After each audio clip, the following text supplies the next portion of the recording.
rahasia lain dari Al-Quran itu bernama Al-Furqan, yaitu pemisah antara yang hak dan batil, penerang antara yang baik dan buruk. Jadi sudah jelas digambarkan di dalam Al-Quran. Al-Quran membedakan yang baik dan yang buruk. Al-Quran membedakan yang benar dan yang salah secara gamblang, secara terang benderang. Al-Quran juga disebut dengan Alkitab, yakni buku suci, karena Al-Quran ini adalah panduan hidup bagi manusia yang akan membuat manusia bahagia di dunia dan di akhirat, akan membuat manusia selamat di dunia dan di akhirat. Al-Quran, nama lain juga dari Al-Quran juga Al-Haq, yakni kebenaran yang nyata, kebenaran yang mutlak, kebenaran yang tidak ada celah di dalamnya, ada kecacatan. Jadi kebenaran yang sebenar-benarnya, kebenaran yang datangnya dari Sang Maha Pencipta, yang datangnya dari Allah Subhanahu wa taala, pencipta alam semesta, pencipta manusia, pencipta tumbuh-tumbuhan, pencipta seluruh jagat raya ini, yang pencipta surga dan juga neraka. Al-Quran juga, nama lain dari Al-Quran juga Al-Muhaimin, yaitu penjaga bagi manusia, penjaga untuk mengingatkan kepada manusia ketika manusia melakukan penyimpangan, ketika manusia jauh dari kebenaran, maka Al-Quran akan mengingatkan, Al-Quran akan menjaganya. Namun masalahnya adalah manusia itu sendiri, apakah bersedia dijaga oleh manusia, oleh Al-Quran? Apakah bersedia diajak, dikembalikan ke jalan yang lurus, jalan yang benar, jalan yang akan menyelamatkan dia dari kesengsaraan yang abadi, dari ketergelinciran ke dalam neraka jahanam dan sebagainya, dan menjaga manusia untuk menuju arah kehidupan, kenikmatan abadi, yakni ke surga Allah Subhanahu wa taala. Dan nama lain dari Al-Quran adalah Az-Zikir, atau peringatan tentang kebahagiaan yang akan diperoleh oleh manusia. Sebaik-baik zikir adalah Al-Quran, membaca Al-Quran. Jadi Al-Quran adalah Az-Zikir yang mengabarkan kepada manusia berita-berita gembira, sehingga manusia akan mendapatkan berada ketika hidup di dunia, dia akan mendapatkan berada dalam jalan yang lurus, jalan yang akan membuat dia bahagia di dunia, dan ketika di akhirat dia akan berbahagia di akhirat karena akan dimasukkan ke dalam surga oleh Allah Subhanahu wa taala. Dan nama lain dari Al-Quran adalah Al-Mau'izah, yaitu pelajaran. Jadi banyak sekali rahasia-rahasia yang terungkap ketika Al-Quran ini diturunkan oleh Allah Subhanahu wa taala. Teknologi canggih yang ditemukan oleh manusia, semua itu bersumber dari Al-Quran. Penciptaan ditemukannya, matematika ditemukannya, berbagai teknologi berawal dari ilmuwan muslim yang menggali Al-Quran secara serius, secara konsisten, sehingga menemukan apa yang rahasia di dunia ini bisa terungkap, yaitu Al-Quran. Sehingga Al-Quran ini adalah pelajaran bagi manusia yang mau mempelajarinya, maka akan mendapatkan pelajaran yang berharga, pelajaran yang yakni ilmu nafi, ilmu yang bermanfaat bagi dirinya, ilmu yang bermanfaat bagi orang lain, ilmu yang bermanfaat bagi seluruh alam semesta. Dan Al-Quran juga Al-Huda. Al-Huda artinya petunjuk.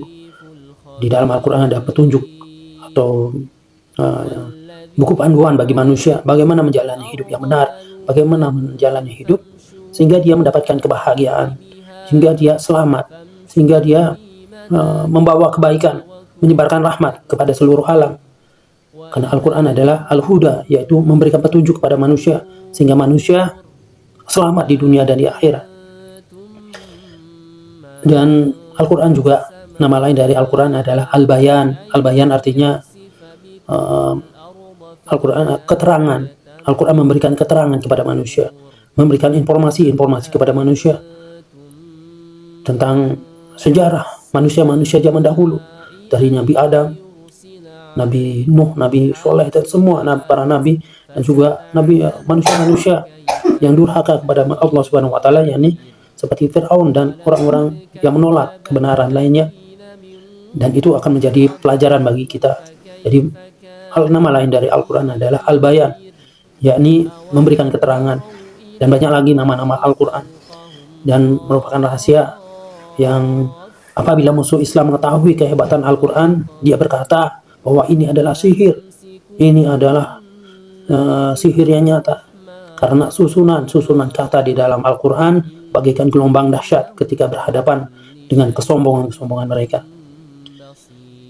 Dan itulah bagaimana Al-Quran dan sejarah lain dari bagaimana Al-Quran terjadi, bagaimana Al-Quran terbentuk, yakni bagaimana pengumpulan Al-Quran sehingga bisa seperti sekarang ini menjadi mushaf yang bisa kita baca, yang susunan dengan 30 juz, dengan halaman-halaman, dengan ayat-ayat yang tersusun sedemikian rupa hingga kita bisa membacanya seperti ini, seperti saat ini. Dan di seluruh dunia hanya ada memiliki satu Al-Quran yang susunan kata, susunan ayat, susunan juz dan sebagainya itu sama, tidak ada bedanya. Itulah, dan pengumpulan Al-Quran ini telah ditulis seluruhnya pada masa Nabi SAW. Jadi ketika susunan kata, susunan Al-Quran ini sudah terbentuk seluruhnya pada masa Nabi Muhammad SAW, pada masa ketika Rasulullah masih hidup. Saat Rasulullah meninggal dunia, Al-Quran telah terpelihara. Al-Quran telah terpelihara dengan catatan-catatan dan hafalan para sahabat yang jumlahnya ribuan orang sudah menghafalkan Al-Quran ini. Jadi Al-Quran ini sudah tertulis seluruhnya pada zaman Nabi Muhammad SAW, dan sebelum Nabi Rasulullah meninggal, sebelum beliau wafat, Al-Quran ini sudah tertulis dengan lengkap dan sudah dihafalkan oleh ribuan para sahabat pada saat itu. Dan semasa kekhalifahan Abu Bakar As-Siddiq terjadi peperangan Yamamah yang dinamakan peperangan Yamamah. Pada saat itu menewaskan 700 qori atau penghafal Al-Quran. Jadi ketika begitu banyaknya penghafal Al-Quran dari kalangan sahabat yang meninggal pada saat itu yang mencapai 700 orang, maka ini mendorong Abu Bakar melakukan upaya untuk menghimpun Al-Quran agar tetap murni, seperti apa adanya, seperti apa yang ketika dia turun. Setelah wafatnya Rasulullah berlangsung peperangan Yamamah yang banyak menewaskan para penghafal Al-Quran. Kemudian Umar dan Abu Bakar mereka bermusyawarah untuk mengumpulkan Al-Quran, dan Zaid bin Sabit ditunjuk untuk melaksanakan tugas tersebut. Mushaf hasil pengumpulan tersebut diserahkan kepada khalifah pada saat itu, yakni Abu Bakar As-Siddiq. Kemudian setelah Abu Bakar wafat diserahkan kepada Umar, yang kemudian diserahkan kepada putri Umar, yakni Hafsah, yang juga merupakan janda dari Rasulullah SAW. Kemudian atas saran Hudzaifah yang menemukan adanya perbedaan cara membaca Al-Quran di beberapa wilayah yang dikuasai umat muslim pada saat itu, kemudian Utsman meminjam mushaf dari Hafsah dan memakaikan bahasa orang Quraisy pada mushaf baru tersebut. Salinan mushaf diperbanyak dan disebarkan ke berbagai negeri, dan usaha untuk mengkodifikasi Al-Quran dilakukan dengan cermat, dengan teliti di bawah pengawasan Khulafaur Rasyidin dan seluruh umat Islam pada saat itu. Yang semasa kepemimpinan Utsman terdapat perbedaan dalam membaca Al-Quran di beberapa daerah. Jadi perbedaan ini hampir menimbulkan perpecahan di antara umat muslim. Utsman kemudian melakukan tindakan pencegahan, mencegah perbedaan semakin besar ini. Maka mushaf yang telah disalin oleh Utsman kemudian disebarkan ke seluruh pelosok negeri. Kemudian Al-Quran merujuk pada hafalan dan pelajaran yang kuat. Dari hafalan satu huruf saja yang dirubah dari Al-Quran, maka para sahabat yang sudah menghafal Al-Quran di luar kepala, yang jumlahnya ribuan orang, akan pada saat itu juga akan mengkoreksi. Jadi penalaran yang kuat, hafalan yang kuat, penalaran yang kuat, metode yang digunakan Utsman adalah menulis ke dalam mushaf yang telah dibaca semasa Rasulullah SAW. Jadi metodenya adalah sesuai dengan mushaf yang telah dibaca, sesuai dengan apa yang dibaca oleh Rasulullah SAW secara berkesinambungan ketika Rasulullah masih hidup.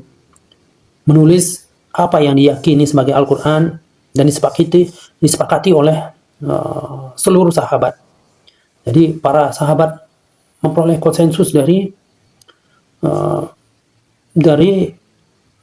tulisan yang sesuai dengan tulisan atau cara baca ketika Rasulullah masih hidup. Karena pada saat itu sahabat memiliki hafalan kuat dan dipercaya oleh Rasulullah. Menghindari dari hal yang bukan Al-Quran, menulis Al-Quran dengan sistematis, susunan ayat dan suratnya sesuai ketetapan Rasulullah SAW. Menulis beberapa duplikat mushaf untuk dikirim ke berbagai negeri dan menulis dengan kaidah Quraisy untuk menghindari perbedaan lebih jauh lagi.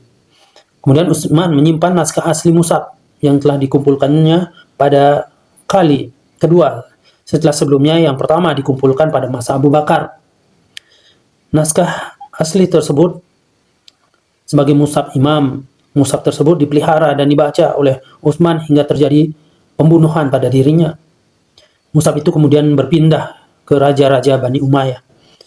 Adalah sebuah hal yang luar biasa bahwa dari mushaf imam tersebut beredar cetakan-cetakan maupun salinan-salinan Al-Quran yang keseluruhannya isinya sama dengan mushaf imam.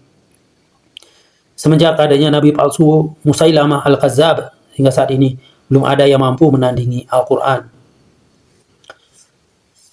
Kemudian teman-teman sekalian, isi Al-Quran. Al-Quran berbicara tentang isinya. Al-Quran sendiri yang membicarakan tentang isi di dalam Al-Quran itu sendiri. Ini dapat dilihat dalam surat Al-Kahfi ayat 109. Jika sekiranya lautan dijadikan tinta untuk menulis kalimat-kalimat Allah, tentu tidak akan habis sebelum firman Allah itu ditulis habis. Dalam Al-Quran banyak pelajaran yang bisa diambil dari berbagai peristiwa yang telah terjadi, yang dikisahkan di dalam Al-Quran. Adapun sejarah yang dikisahkan dalam Al-Quran sangat beragam, mulai dari sejarah kejadian alam semesta, kehidupan Nabi dan Rasul, kerajaan-kerajaan besar, dan lain-lainnya. Al-Quran berisikan panduan dalam bergaul antara manusia, antara keluarga, antara masyarakat, negara, antar profesi, dan kesemuanya dapat membawa kemajuan dan kedamaian, kesejahteraan dan ketentraman bagi masyarakat. Ayat-ayatnya berisikan tema tentang perdagangan, tentang ekonomi, industri, perhubungan, perburuan, dan lain-lain. Al-Quran memberikan jawaban yang muktamad, tegas, dan memuaskan berkaitan dengan masalah ketuhanan. Al-Quran mampu membasmi semua kemusyrikan hingga memberikan kebebasan manusia untuk berpikir. Jadi perkara-perkara subhat, perkara-perkara yang ragu-ragukan, maka Al-Quran mampu membasmi perkara subhat ini sehingga memberikan kebebasan manusia untuk berpikir, sehingga manusia menjadi yakin akan sebuah kebenaran. Al-Quran dapat membawa manusia kepada melihat keesaan Allah Subhanahu wa taala. Pelajaran yang diberikan Al-Quran dalam akhlak, kejiwaan sesuai dengan waktu dan musim maupun tempat daerahnya. Jadi pelajaran-pelajaran yang diberikan oleh Al-Quran itu keseluruhan bisa diterapkan pada segala zaman dan dimanapun, pada segala musim. Mungkin daerah yang memiliki 3 musim, ada musim panas, musim dingin, musim subur dan sebagainya, Al-Quran cocok. Ataupun di daerah tropis yang hanya memiliki 2 musim, Al-Quran juga sesuai dalam tidak terbatas ruang dan waktu, segala zaman, dari saat diturunkan sampai hari kiamat. Al-Quran ini akan tetap bisa untuk diterapkan. Manusia berbagai dan tidak terbatas ruang dan waktu, tidak terbatas dari berbagai latar belakang bangsa, suku, suku atau ras, manusia itu sendiri. Persamaan yang hak dan kewajiban serta posisi maupun kedudukan sosial semuanya diajarkan oleh Al-Quran. Al-Quran memberikan cara bagaimana mengatur pertahanan negara dengan kuat, mengatur kedisiplinan, mengatur strategi, mengatur bagaimana ketika kalah, bagaimana ketika menang, mengatur bagaimana melakukan perjanjian maupun perdamaian, dan juga masalah harta, rampasan perang dan sebagainya. Al-Quran membenarkan peperangan untuk membela diri, membela agama, dan menjamin kebebasan beragama maupun membasmi kezaliman yang dilakukan oleh manusia lain. Al-Quran memberikan aturan-aturan di dalam perang. Tidak boleh menyakiti anak kecil, tidak boleh menyakiti wanita, tidak boleh menyakiti orang tua, tidak boleh merusak tanaman, tidak boleh merusak tempat ibadah umat lain. Al-Quran sudah mengatur.